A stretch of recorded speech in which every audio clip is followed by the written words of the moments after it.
Seat बंटवारे को लेकर सपा और कांग्रेस में जो असमंजस की स्थिति बनी हुई थी, अखिलेश यादव के ट्वीट के बाद वो स्थिति, वो तस्वीर लगभग साफ हो चुकी है।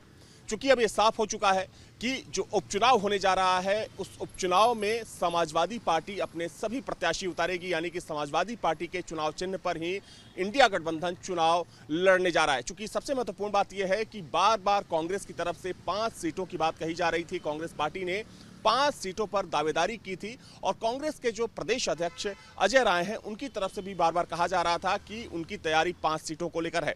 लेकिन उससे पहले ही समाजवादी पार्टी की तरफ से 7 सीटों पर अपने प्रत्याशी घोषित कर दिए गए थे।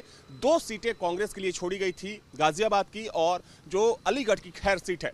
हालांकि माना जा रहा है कि कल रात में अखिलेश यादव और राहुल गांधी की बातचीत हुई है और उस बातचीत में ये तय किया गया है कि जो अगला उपचुनाव होने जा रहा है उत्तर प्रदेश में, उसमें जो इंडिया गठबंधन है, उस समाजवादी पार्टी के साइकिल चुनाव चिन्ह पर ही चुनाव लड़ेगा। हालांकि ये संभव है कि जो 2 सीटें हैं, गाजियाबाद और खैर, वहां पर जो प्रत्याशी होंगे वो कांग्रेस पार्टी के होंगे। लेकिन औपचारिक तौर पर इसकी अभी कोई जानकारी नहीं दी गई है, क्योंकि सबसे महत्वपूर्ण बात यह है कि सीट बंटवारे को लेकर कहीं ना कहीं एक मतभेद की स्थिति देखी जा रही थी समाजवादी पार्टी और कांग्रेस के बीच में। हालांकि कांग्रेस की तरफ से ये पहले ही साफ किया गया था कि जो भी अंतिम फैसला होगा वो पार्टी का आला कमान लेगा और माना जा रहा है कि राहुल गांधी से बातचीत के बाद ये तय किया गया है कि हरियाणा की तर्ज पर यहाँ पर जो चुनाव होगा, यहाँ पर जो गठबंधन चुनाव लड़ेगा, वो साइकिल के निशान पर लड़ेगा। क्योंकि अगर हम हरियाणा विधानसभा की बात करें तो वहां भी कांग्रेस और सपा के बीच में सीट बंटवारे को लेकर विवाद की बात सामने आई थी, जिसके बाद समाजवादी पार्टी ने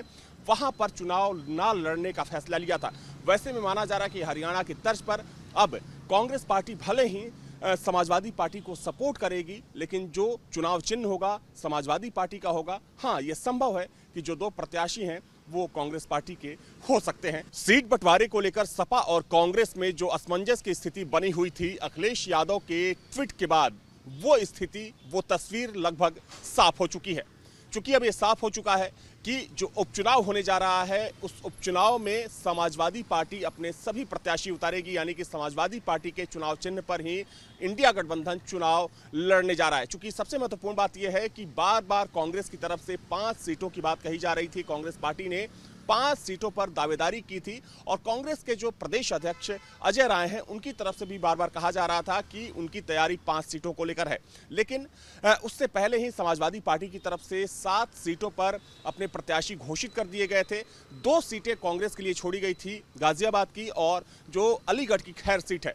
हालांकि माना जा रहा है कि कल रात में अखिलेश यादव और राहुल गांधी की बातचीत हुई है और उस बातचीत में ये तय किया गया है कि जो अगला उपचुनाव होने जा रहा है उत्तर प्रदेश में, उसमें जो इंडिया गठबंधन है, उस समाजवादी पार्टी के साइकिल चुनाव चिन्ह पर ही चुनाव लड़ेगा। हालांकि ये संभव है कि जो 2 सीटें हैं, गाजियाबाद और खैर, वहां पर जो प्रत्याशी होंगे वो कांग्रेस पार्टी के होंगे। लेकिन औपचारिक तौर पर इसकी अभी कोई जानकारी नहीं दी गई है, क्योंकि सबसे महत्वपूर्ण बात यह है कि सीट बंटवारे को लेकर कहीं ना कहीं एक मतभेद की स्थिति देखी जा रही थी समाजवादी पार्टी और कांग्रेस के बीच में। हालांकि कांग्रेस की तरफ से ये पहले ही साफ किया गया था कि जो भी अंतिम फैसला होगा वो पार्टी का आला कमान लेगा और माना जा रहा है कि राहुल गांधी से बातचीत के बाद ये तय किया गया है कि हरियाणा की तर्ज पर यहाँ पर जो चुनाव होगा, यहाँ पर जो गठबंधन चुनाव लड़ेगा, वो साइकिल के निशान पर लड़ेगा। क्योंकि अगर हम हरियाणा विधानसभा की बात करें तो वहां भी कांग्रेस और सपा के बीच में सीट बंटवारे को लेकर विवाद की बात सामने आई थी, जिसके बाद समाजवादी पार्टी ने वहां पर चुनाव ना लड़ने का फैसला लिया था। वैसे में माना जा रहा है कि हरियाणा की तर्ज पर अब कांग्रेस पार्टी भले ही समाजवादी पार्टी को सपोर्ट करेगी, लेकिन जो चुनाव चिन्ह होगा समाजवादी पार्टी का होगा। हाँ, यह संभव है कि जो 2 प्रत्याशी हैं वो कांग्रेस पार्टी के हो सकते हैं, लेकिन इसका औपचारिक ऐलान होना बाकी है। वीडियो जर्नलिस्ट दीपक राणा के साथ Avinash Singh, news nation, Lucknow. News nation अब व्हाट्सएप पर खबरों के ताजा अपडेट के लिए न्यूज नेशन के इस QR कोड को स्कैन करें।